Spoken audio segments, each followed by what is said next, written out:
तो दोस्तों हम बीपीएससी इकोनॉमिक्स ऑप्शनल का पूरा कोर्स हम आप बच्चों को कवर करा रहे हैं। तो लेसन नंबर 1 हमारा चल रहा है इंट्रोडक्शन, और उसमें हम आपको वीडियो नंबर 4 पर आ गए हैं। और इस वीडियो में हम आप बच्चों से डिस्कस करेंगे सेंट्रल प्रॉब्लम ऑफ इकोनॉमी के बारे में।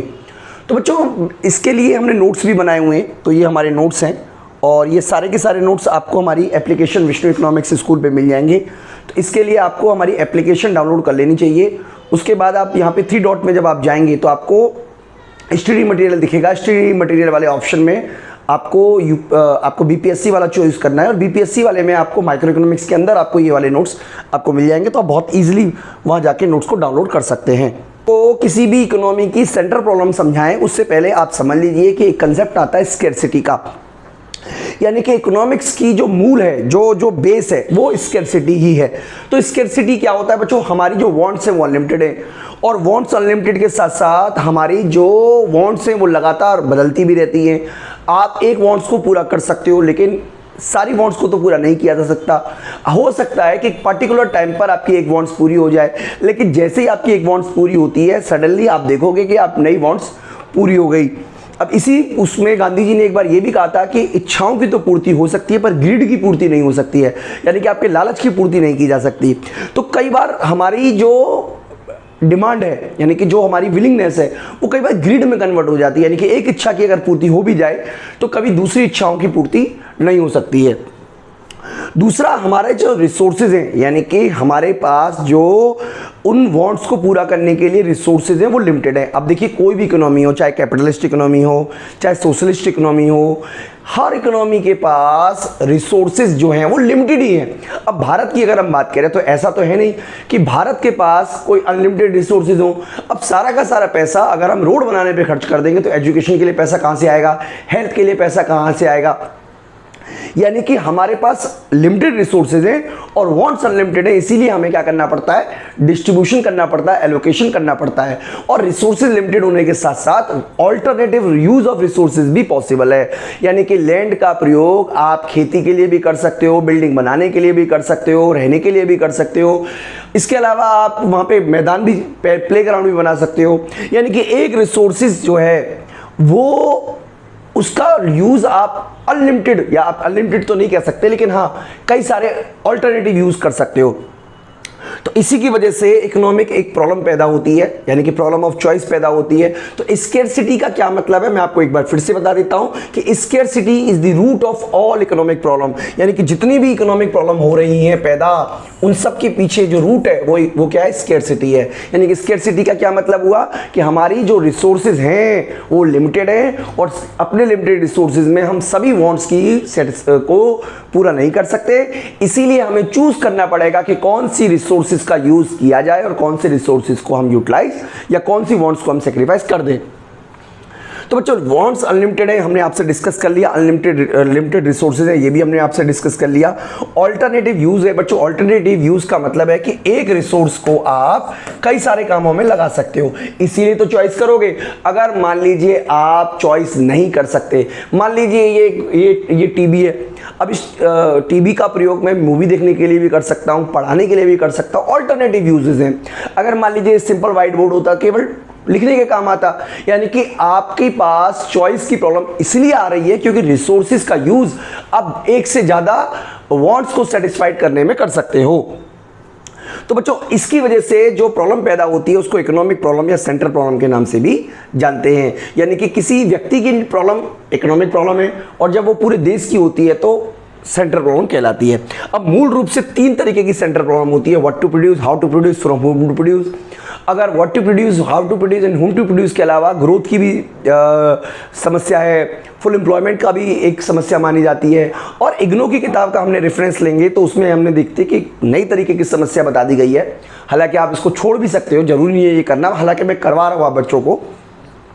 वहाँ पे public goods and private goods की चॉइस की भी समस्या बता दी गई है, और साथ ही साथ मेरिट गुड्स कितनी बनेगी वो भी समस्या बता दी गई है। तो मैं रेफरेंस के लिए आपको बता रहा हूँ। अगर आपको लगता है कि आपके लिए यूज़फुल नहीं है तो आप मत यूज़ कीजिएगा, और अगर आपको लगता है कि आपके यूज़फुल है तो आप पढ़ लीजिएगा उसको। तो मैं आपको 3 जो बेसिक प्रॉब्लम है वो बताने वाला हूँ बच्चों। सबसे पहले उसमें सबसे पहले है what to produce. What to produce का मतलब है, देखिए इसका मतलब भी क्या है पहले हम समझ लेते हैं। व्हाट का मतलब होता है क्या प्रोड्यूस किया जाए, व्हाट क्या क्या क्या का मतलब क्या है, इसके अंदर दो एस्पेक्ट आएंगे। सबसे पहला कौन सी वस्तु बनाई जाए, कौन सी गुड्स बनाई जाए, यानी कि what goods and services are to be produce, और दूसरा हमारी कितनी क्वांटिटी बनाई जाए। अब देखिए मान लीजिए आपके पास 100 रिसोर्सेज हैं, अब 100 यूनिट आप लेबर बोल देते हैं, हम सिंपल मानने के लिए हम ये मान लेते हैं कि हमारे पास लेबर ही है। अब लेबर का प्रयोग आप कितने कामों में कर सकते हो, आप वीट भी बना सकते हो, राइस भी बना सकते हो। हम दो ही गुड्स मान के चल रहे हैं, मान लीजिए हम वीट और राइस है, तो अगर आप ज़्यादा क्वांटिटी में वीट बनाओगे तो राइस कम बनेगा। भाई अगर मान लीजिए आपके पास फैमिली में, मान लीजिए फैमिली मेंबर आ गए, रिश्तेदार आ गए, मामा आ गए या बुआ आ गई, तो आपके मम्मी के पास में या आपकी मदर के पास में जो रिसोर्सेज हैं वो लिमिटेड है, और उन्हीं लिमिटेड रिसोर्सेज में उनको चॉइस करना पड़ेगा कि क्या बनाया जाए। और एक बार ये डिसाइड हो जाएगा कि क्या बनाया जाए, मान लीजिए पनीर की सब्जी बनाने का फैसला ले लिया, और लेकिन कितना पनीर बनाया जाए, कितने चावल बनाए जाएं, ऐसा तो आप नहीं कर सकते कि आप अनलिमिटेड मात्रा में चावल बना लो या अनलिमिटेड मात्रा में सब्जी बना लो। भाई लिमिट तो होती है, आपके पास रिसोर्सेज कम है, आपकी जरूरतों को पूरा कर पाए, इस तरीके का आपको प्रोविजन करना पड़ेगा। यानी कि what goods and services are to be produce and how much quantity of this produce. तो बच्चों सबसे पहली जो प्रॉब्लम आती है हमारी, इसे बोलते हैं problem of allocation of resources. तो एलोकेशन ऑफ रिसोर्सेज की ये पहली समस्या है, यानी कि एलोकेशन ऑफ रिसोर्सेज से रिलेटेड ये पहली समस्या होती है जिसको हम बोलते हैं व्हाट टू प्रोड्यूस। इसके अंदर हमें डिसाइड करना पड़ता है कि कौन सी गुड्स एंड सर्विसेज बनाई जाए, यानी कि कैपिटल गुड्स कितनी बनाई जाए, कंज्यूमर गुड्स कितनी बनाई जाए, इसी तरीके से वॉर गुड्स कितनी बनाई जाए या नॉर्मल गुड्स कितनी बनाई जाए। यानी कि सबसे पहले हमें क्या करना पड़ता है, सिलेक्शन करना पड़ता है उन गुड्स का, उन सर्विसेज का जिसको एक इकोनॉमी बनाने में, पैदा करने में इंटरेस्ट दिखाती है। एक बार मान लीजिए इकोनॉमी डिसाइड कर लेती है कि क्या बनाया जाए, उसके बाद ये डिसाइड करना पड़ता है how much quantity is to be produce. यानी कि एक बार इकोनॉमी ये डिसाइड कर लिया कि क्या बनाया जाए, एक बार मदर ने डिसाइड कर लिया कि कौन सी सब्जी बनाई जाए, उसके बाद ये भी डिसाइड करना पड़ेगा कि कितनी क्वांटिटी बनाई जाए, क्योंकि आप अनलिमिटेड क्वांटिटी में तो सामान बना नहीं सकते। ऐसा तो नहीं हो सकता ना बच्चों कि आप जितना चाहे सामान बना दो, ऐसा कभी नहीं हो सकता। इसीलिए जब आप एक बार ये डिसाइड कर लोगे कि कौन सी गुड्स बनाई जाएगी, उसके बाद आपको ये भी डिसाइड करना पड़ेगा कि जिस गुड्स को आप बना रहे हो, जिस सर्विस को आप बना रहे हो, उसकी क्वांटिटी कितनी होनी चाहिए। क्यों ऐसा होता है, क्योंकि हमारे पास जो रिसोर्सेज हैं वो लिमिटेड है, और लिमिटेड रिसोर्सेज में हम जितना चाहे सामान नहीं बना सकते। इसीलिए सबसे पहली समस्या जो आ रही है हमारे सामने वो आ रही है व्हाट टू प्रोड्यूस। और मैं उम्मीद करता हूं कि आपको मेरी बात समझ में आ गई होगी। यानी कि इकोनॉमी के पास में बहुत सारी गुड्स की डिमांड है, बहुत सारी गुड्स की जरूरत है, सारी गुड्स वो नहीं बना सकती, लिमिटेड रिसोर्सेज है। इसीलिए इकोनॉमी को सबसे पहले ये डिसाइड करना पड़ेगा कि what goods are to be produced and how much quantity of these goods are to be produced। तो पहली समस्या मैं उम्मीद करता हूं आपको समझ में आ गई होगी, जिसको हम बोलते हैं what to produce।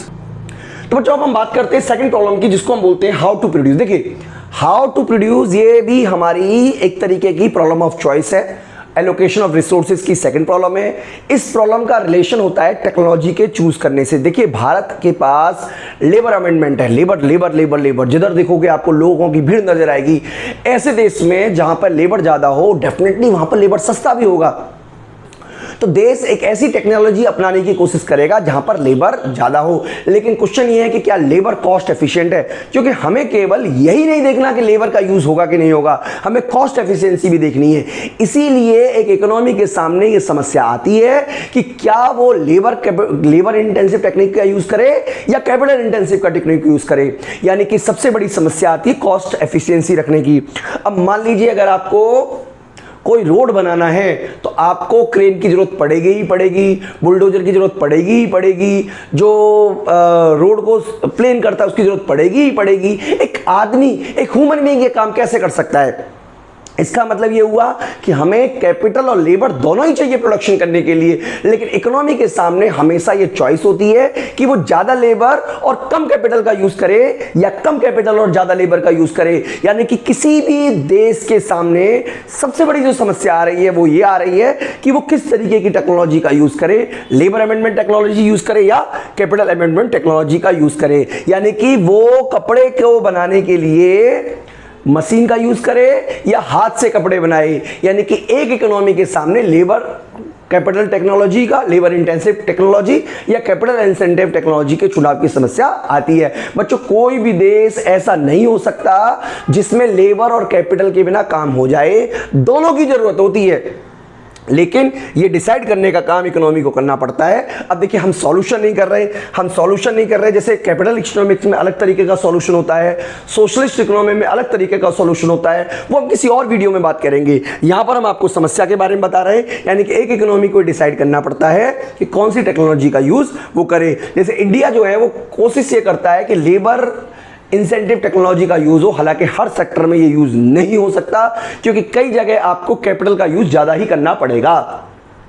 तो बच्चों तीसरी समस्या के बारे में भी हम बात कर लेते हैं, फॉर होम टू प्रोड्यूस। देखिए ये एक बहुत बड़ी समस्या है, क्योंकि अल्टीमेटली आपको गुड्स एंड सर्विसेज को कंज्यूम करना है। देखिए मैं आपको समझाने की कोशिश करता हूं, अगर आपको मेरी बात अच्छी तरीके से समझ में आ जाए तो। देखिए एक मिनट बस बच्चों, हाँ चलिए मैं आपको समझाने की कोशिश करता हूं। देखिए सपोज कीजिए कि मान लीजिए कि मैं इकोनॉमिक्स पढ़ाता हूं, बहुत ही सिंपल सी तरीके से समझाता हूं, इकोनॉमिक्स पढ़ाता हूं मैं, और मैंने क्या किया, कुछ बच्चों ने हमारा कोर्स बाय किया। मान लीजिए मेरी इनकम हो गई 100 रुपीज़। क्वेश्चन ये है कि क्या ये 1000 रुपीज़ क्या सारे के सारे मेरे हैं? तो मैं आपको बता देता हूं ऐसा नहीं होता। इसके अंदर सबसे पहले तो रेंट जाता है, ठीक है, यानी कि अगर आपने कहीं से मकान लिया हुआ है तो आपको रेंट देना पड़ेगा। अगर आपने मान लीजिए बैंक से पैसा लिया हुआ है ये सारा सेटअप बिठाने के लिए, तो उसको इंटरेस्ट देना पड़ेगा। इसके अलावा आपके पास कुछ मान लीजिए लेबर भी काम करेगा तो उसको वेज देना पड़ेगा। और इसका मतलब ये हुआ कि आपको कुछ हिस्सा प्रॉफिट के रूप में आप भी रख सकते हो। तो क्वेश्चन ये उठता है कि एक इकोनॉमी किसके लिए प्रोडक्शन करेगी। देखिए बात समझने की कोशिश कीजिएगा, 1000 रुपीज में का बंटवारा होगा, बराबर बंटवारा नहीं होता बेटा, डिपेंड करता है कि किसने प्रोडक्शन में ज़्यादा कंट्रीब्यूशन किया है। इसीलिए अगर कोई दुकान कॉर्नर पर है तो उसको रेंट ज़्यादा होगा, क्योंकि जब प्रोडक्शन होगा, जब इनकम होगी, तो कोने की दुकान होने की वजह से उसकी इनकम बढ़ने के चांसेस ज़्यादा हैं। जैसे मेरे केस में कोने की दुकान की जरूरत नहीं है, हम अगर छोटे से कमरे में किसी भी जगह से वीडियो बनाएं तो आपको हमारी वीडियो मिल जाएगी। हालांकि हमें टेक्नोलॉजी का यूज़ करना पड़ेगा। इसका मतलब हमारे केस में रेंट जो है वो काफ़ी कम जाएगा, यानी कि मान लीजिए रेंट जो गया वो मात्र 10 रुपये गया या 100 रुपये गया। अब इंटरेस्ट की बात करें, अब देखिए बहुत बड़ा तो हम सेटअप हमारा है नहीं, लेकिन हम फिर भी ये मान लेते हैं कि बैंक से हमने 10 लाख रुपए का लोन लिया हुआ है, तो इस केस में हमें जो इंटरेस्ट देना पड़ेगा वो मान लीजिए 50 रुपए देना पड़ेगा हर महीने का। इसी तरीके से मान लीजिए वेज देना पड़ेगा 200 रुपए का, और बचे हुए लगभग मान लीजिए 750 रुपए मेरे पास आ गए। इसका मतलब ये हुआ कि एक इकोनॉमी जब प्रोडक्शन करेगी तो इस बात को ध्यान में रख के करेगी कि प्रॉफिट कमाने वाला व्यक्ति कौन है, किस तरीके का उसका नेचर है, किस तरीके का उसका बिहेवियर है, किस तरीके का वो रखता है। कहने का सिंपल मतलब ये हुआ कि एक इकोनॉमी में इनकम का डिस्ट्रीब्यूशन फैक्टरों के बीच किस तरीके से है, उसमें डिसाइड करता है किसके लिए प्रोडक्शन किया जाएगा। अब आप देखिएगा, आपको एक ऐसी किसी कॉलोनी की कल्पना कीजिए जहां पर बहुत ही मतलब आप कह सकते हो लोअर इनकम का ग्रुप रहता है, तो वहाँ पे कार कंपनी का शोरूम तो होगा नहीं, क्योंकि खरीदने वाले नहीं है। कार कंपनी का शोरूम वहाँ होगा जहाँ पर हाई लेवल के लोग रहते हैं, जिनकी इनकम का लेवल हाई है, या अच्छे रेस्टोरेंट वहीं खुलेंगे जहाँ पर हाई इनकम के लोग जाते हैं। इसका मतलब है कि हर व्यक्ति इसी अपना प्रोडक्शन किसके लिए करेगा, वो मार्केट में किस जगह को प्लेस करेगा, उसका प्राइसिंग क्या होगा, वो इसी बात को ध्यान में रख के करता है किसके लिए प्रोडक्शन किया जा रहा है। तो बच्चों टॉपिक पे हम अपने वापस आ जाते हैं। मैं उम्मीद कर रहा हूं कि आपको मेरी बात अच्छी तरीके से बच्चों समझ में आ भी रही होगी। इसका मतलब ये हुआ कि एक इकोनॉमी को डिसाइड करना पड़ता है कि कितनी इनकम जो है वो कैपिटल को दे दी जाए, लैंड को दे दी जाए, वेज को दे दी जाए, सॉरी लेबर को दे दी जाए, लैंड को दे दी जाए, और कैपिटल को दे दी जाए, और एंटरप्राइजेस को दे दी जाए। यानी कि बहुत बड़ी मात्रा में यही डिसाइड करता है। तो जिसके पास ज़्यादा पैसा होगा उसकी परचेजिंग पावर ज़्यादा होगी, और जिसकी परचेजिंग पावर ज़्यादा होगी इकोनॉमी उसी के लिए प्रोडक्शन करने की कोशिश करेगी। तो बच्चों यहां पे हम बात ये भी करेंगे कि दो तरीके की बातें हम करते हैं। तो होता है पर्सनल डिस्ट्रीब्यूशन। पर्सनल डिस्ट्रीब्यूशन का क्या मतलब हुआ कि व्यक्तियों के बीच कितना पैसा बांटा जाए, राम मोहन श्याम, ठीक है, ये लोगों के नाम रख दिए, उनके बीच कितना पैसा बांटा जाए। और फंक्शनल डिस्ट्रीब्यूशन का मतलब है कि डिफरेंट फैक्टर्स को कितना कितना पैसा दिया जाए। दोनों में से कोई एक का यूज करते हैं, ठीक है जी, या तो विष्णु गुप्ता बोल दो या एंटरप्राइजेस बोल दो, आप जो मर्जी बोल सकते हो। इस तरीके से बच्चों डिवाइड होता है। इसके अलावा बच्चों एक और इकोनॉमिक प्रॉब्लम है, हालांकि बेसिकली 3 इकोनॉमिक प्रॉब्लम बोलते हैं, जिसको हम बोलते हैं problem of allocation, what to produce, how to produce and whom to produce. इसके अलावा बच्चों और एक प्रॉब्लम के बारे में मैं आपसे डिस्कस करने वाला हूं, जिसको हम बोलते हैं द प्रॉब्लम ऑफ ग्रोथ। देखिए इसके लिए भी चलिए मैं आपको वहीं समझा देता हूं। देखिए प्रॉब्लम ऑफ ग्रोथ, एक मिनट, हाँ यहां समझाते। देखिए बच्चों ग्रोथ ये होती है, ग्रोथ मैं एक प्रोडक्शन पॉसिबिलिटी कर बना रहा हूं, ग्रोथ ये मान लीजिए ग्रोथ हो, इस तरीके की चीजों को ग्रोथ बोलते हैं। ये हमारी ग्रोथ है, ग्रोथ ग्रोथ है ये। अब ये ग्रोथ को अचीव करना हर किसी इकोनॉमी का टारगेट होता है, क्योंकि अगर कोई भी इकोनॉमी ग्रोथ को अचीव नहीं करती है तो वो इकोनॉमी के पास एक तरीके का स्टैटिक आ जाएगा। ग्रोथ का मतलब होता है प्रोडक्शन कैपेसिटी का बढ़ना, यानी कि किसी भी इकोनॉमी के सामने इस तरीके की प्रॉब्लम आती है कि वो अपनी इकोनॉमी में जो प्रोडक्शन कैपेसिटी है उसको किस तरीके से बढ़ा पाती है। तो ये आप याद रखिएगा बच्चों। इसके अलावा फुल एम्प्लॉयमेंट की भी एक प्रॉब्लम है, हालांकि मैंने यहाँ लिखा नहीं है, मैं आपको ऐसे समझा देता हूँ। वो है फुलर यूटिलाइजेशन ऑफ रिसोर्सेज। आप बोल सकते हो बच्चों कि फुलर यूटिलाइजेशन ऑफ रिसोर्सेज भी एक सेंट्रल प्रॉब्लम है, जिसमें एक इकोनॉमी को ये देखना पड़ता है कि क्या उसके रिसोर्सेज का यूज किस तरीके से फुल हो। क्योंकि अगर किसी भी इकोनॉमी में प्रोडक्शन जो भी फैक्टर है, लैंड है, लेबर है, कैपिटल है, कोई भी हो, अगर उसका यूज प्रॉपर नहीं होता तो किसी भी इकोनॉमी की जो प्रोडक्शन कैपेसिटी है वो घट जाती है, और कोई भी इकोनॉमी नहीं चाहेगी अपनी प्रोडक्शन कैपेसिटी को घटाना। यानी कि बेटा ये बच्चों ये बात आपको याद रखनी है कि प्रोडक्शन कैपेसिटी को बढ़ाना ही किसी भी इकोनॉमी का ऑब्जेक्टिव होता है। अगला जो पॉइंट हम डिस्कस करने वाले हैं वो करने वाले हैं public goods and private goods के बारे में। देखिए पब्लिक गुड्स क्या होती है, प्राइवेट गुड्स क्या होती है। अगर आप पब्लिक फाइनेंस मुझसे पढ़ोगे तो बहुत ज़्यादा मैं आपको बता देता हूँ। फिलहाल मैं आपको बता देता हूँ पब्लिक गुड्स क्या होती है। पब्लिक गुड्स वो होती है जिसके अंदर 2 फीचर होते हैं, एक्सक्लूडेबिलिटी का और एक्सक्लूजन एंड राइवल का। ये प्राइवेट गुड्स होती है, सॉरी। इसका मतलब ये हुआ कि जो पेमेंट नहीं करेगा, एक्सक्लूडेबिलिटी का मतलब है कि जो पेमेंट नहीं करेगा उसको कंजम्पशन करने से हटा दिया जा सकता है। और राइवल का मतलब है, फिलहाल मैं आपको शॉर्ट में बता रहा हूँ, डिटेल में हम बता देंगे बच्चों, आप बच्चों को आगे फर्दर। और राइवल का मतलब होता है कि अगर आप कंजम्पशन करते हो तो आपके लिए, तो दूसरे के लिए उसकी अवेलेबिलिटी कम हो जाएगी। जैसे मान लीजिए मोबाइल फ़ोन अगर मेरे पास है तो दूसरे के पास वो मोबाइल फ़ोन नहीं हो सकता। इसके अलावा मोबाइल फ़ोन का यूज़ केवल वही कर सकता है जो उसके लिए पेमेंट करे। पब्लिक गुड्स वो होती है बच्चों जो non rival and non excludable होती है, जैसे पार्क है, रोड है, डिफेंस है। तो एक इकोनॉमी को ये डिसाइड करना पड़ता है कि कितनी मात्रा में पब्लिक गुड्स और कितनी मात्रा में प्राइवेट गुड्स का प्रोडक्शन किया जाए। अभी फिलहाल आप ये समझ लीजिए, हालांकि अगर आप वो चाहोगे तो एक पूरा का पूरा चैप्टर ही है पब्लिक गुड्स के ऊपर, उसमें हम बहुत डिटेल में डायग्राम वगैरह बना के आपको समझाएंगे। तो ये मैंने आपको हल्का सा बता दिया, जिससे कि आपको अगर पॉइंट लिखना हो तो लिख दीजिएगा, नहीं तो आप स्किप करके भी इसको छोड़ सकते हो। इसके अलावा the problem of merit goods. देखिए मेरिट गुड्स क्या होती है, merit goods are socially desirable goods. School है, हॉस्पिटल है, रोड है, सॉरी रोड नहीं, स्कूल है, हॉस्पिटल है, इवन वैक्सीनेशन का जो प्रोग्राम इंडिया में हुआ था वो भी एक तरीके की मेरिट गुड्स है। मेरिट गुड्स वो होती है जिसको जो सोशली डिजायरेबल होती है, जिसकी इकोनॉमी को जरूरत होती है, जिसको प्रोडक्शन को बढ़ाने के लिए गवर्नमेंट पैसे खर्च करती है। लेकिन फिर क्वेश्चन वही उठ जाता है कि गवर्नमेंट के पास भी पैसा लिमिटेड है। गवर्नमेंट सारा का सारा पैसा अगर मेरिट गुड्स पे खर्च कर देगी तो एडमिनिस्ट्रेशन कैसे चलाएगी।